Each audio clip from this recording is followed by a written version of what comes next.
দান সৎকার করে তাদেরকে দুনিয়াতে একটা পুরস্কার দিবে, আখিরাতে একটা পুরস্কার দিবে। বড় পুরস্কারের মধ্যে দুনিয়াতে যে পুরস্কার সেটা হচ্ছে দান সৎকার কারণে আল্লাহ তাআলা মানুষকে বিপদ আপদ থেকে রক্ষা করে। কি থেকে? অনেক সময় দেখবেন একটা রাস্তা দিয়ে হাঁটতেছেন, বাসটা একদম আপনার গা ঘষে গেছে, এক সুতা যদি এদিক সেদিক হইতে আপনার শেষ, আপনি কি তখন বলে বাবু রে, মনে হয় কোন নেকের দোয়া বাঁচি গেছি, আল্লাহ মনে হয় কোন ভালো কাজের দোয়া আমাদের কি করছে, বাঁচা লাইছে। অনেক সময় দেখবেন দুইজন হাঁটে, একজন অ্যাক্সিডেন্টে মারা গেছে, আরেকজন কিন্তু বাঁচিয়ে আছে, এরকম হয় না? এটা হয় কেন? ওই যে আপনি কোনো ভালো কাজ করেছেন, দান সৎকার করেছেন, মানুষকে সহযোগিতা করেছেন, এই কারণে আল্লাহ তাআলা আপনাকে বিপদ আপদ থেকে রক্ষা করে। পড়ি সুবহানাল্লাহ।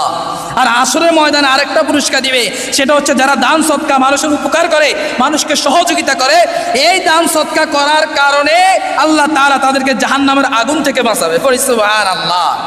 তাহলে দুনিয়াতে হচ্ছে বিপদ আপদ থেকে রক্ষা করবে। কিসে থেকে? বিপদ আপদ থেকে। আপনাদেরকে একটা ঘটনা বলি, তাহলে খুব সহজে বুঝতে পারবেন, মনোযোগ দিয়ে শোনেন। হজরতে সুলাইমান আলাইহিসসালাম নবীর নাম শুনেছেন?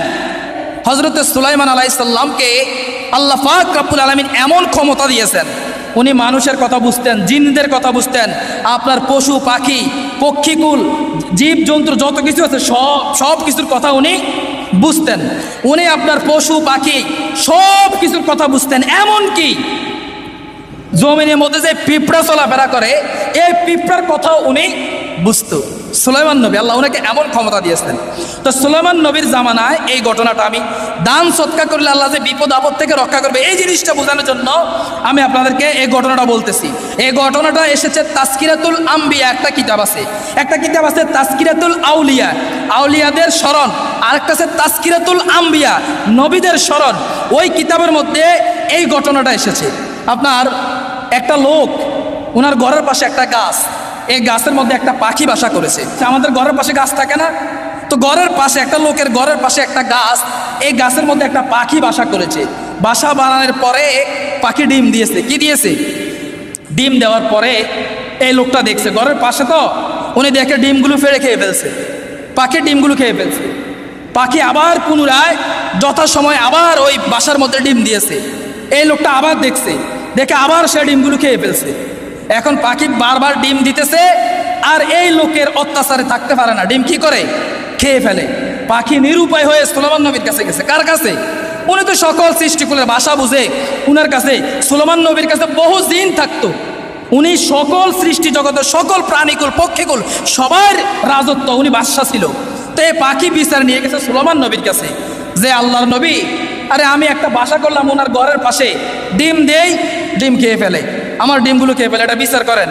তো সুলাইমান আলাইহিসসালাম ওই লোকটাকে ডাকছে, ডেকে বলছে তুমি আজকের পর থেকে আর এই পাখির ডিম খেতে পারবা, নিষেধ করছে। তখন লোকও চলে গেছে, পাখিও চলে গেছে। আবার যথাসময়ে পাখি ওই বাসার মধ্যে ডিম দিছে। ডিম দেওয়ার পরে এই লোকের কথা শুনে নাই, সে আবার গাছের মধ্যে উঠে ডিম খেয়ে ফেলছে। গাছের মধ্যে উঠে ডিমটাকে নামায়, ডিম কি করছে? খেয়ে ফেলছে। এবার পাখি আবার সুলাইমান আলাইহিসসালামের কাছে গেছে, আরে আপনি নিষেধ করলেন, সে তো কথা শুনে নাই। তখন সুলাইমান আলাইহিসসালাম ওই পাখিকে বললো, যা তুমি তোমার বাসায় চলে যাও, সামনে থেকে আর সমস্যা হবে না। সুলাইমান নবী একজন জিনকে বলল, তোমার দায়িত্ব হচ্ছে এই গাছে বসে থাকা, যখন এই লোকটা ডিম খেতে উঠবে গাছ থেকে এমন জোরে ধাক্কা দিয়ে ফেলে দিবে এই লোকটা যেন আর গাছে উঠতে না পারে, হাত পা যেন ভেঙে যায়। একটা জিনকে দায়িত্ব দিছে। এখন পাখি তো খুশি, যাক এখন নিরাপদ, জিন আছে, এবার গাছে উঠতে আসলে তাকে ফেলে দিবে। পাখি আবার যথাসময় যখন ডিম দিল, এই লোকটা কি করছে? গাছের মধ্যে আবার উঠতে গেছে। কোথায় উঠতে গেছে? গাছের মধ্যে কিন্তু জিন আছে। গাছের মধ্যে যখন উঠতে গেছে, গাছের গোড়ার মধ্যে গেছে, এমন সময় পিছন দিক থেকে একটা ভিক্ষুক এসে ডাক দিছে যে ভাই দাঁড়ান, গাছের পরে উঠবেন, আগে আমারে কিছু সাহায্য করেন, খুব ক্ষুধা, যদি একটু খাবার দিতেন। এই লোকটা তখন গাছের মধ্যে উঠে নাই, না উঠে সে ঘরে গিয়ে ঘরের মধ্যে যে খাবার ছিল ওই খাবার এনে এই লোকটাকে খাওয়াইছে। এই লোকটাকে পেট ভরে খাওয়ানোর পরে লোকটা চলে গেছে। এবার সে গাছের মধ্যে উঠতে আসছে। গাছের মধ্যে যখন উঠছে, উঠে ডিমটাকে ফেলে ফেলছে, ডিমকে সে নামাইছে, নামাই খেয়ে ফেলছে। এখন আবার ওই পাখি সুলাইমান নবীর কাছে গেছে, আর আপনি কি জিন দিলেন দায়িত্ব, এখনো তো আমার ডিম রক্ষা করতে পারলো না। তো সুলাইমান আলাইহিসসালাম তখন ওই জিনকে বলল, কিরে তোমাকে না আমি দায়িত্ব দিলাম, বলছিলাম এই লোক গাছ উঠলে তুমি ফেলে দিবে।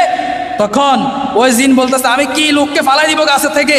যখন সে গাছের গোড়ায় আসলো, গাছে যখন উঠতে গেল, আমি দেখলাম দুই দিক থেকে দুইজন ফেরেশতা এসে আমাকেই দূরে ছুঁড়ে মারছে, দূরে আমারই মেলামারি ফেলাই দিচ্ছে।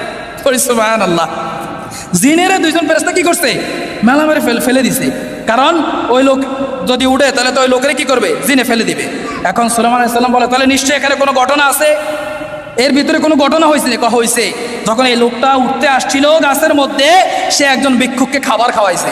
তো সুলাইমান নবী বলে, ও আচ্ছা, এই কারণে তাকে আল্লাহ পাক রব্বুল আলামিন সে দান করেছে, সদকা করেছে, মানুষকে খাবার দিয়েছে, এই কারণে আল্লাহ তাআলা তাকে বিপদ থেকে রক্ষা করেছে। পড়ি সুবহানাল্লাহ।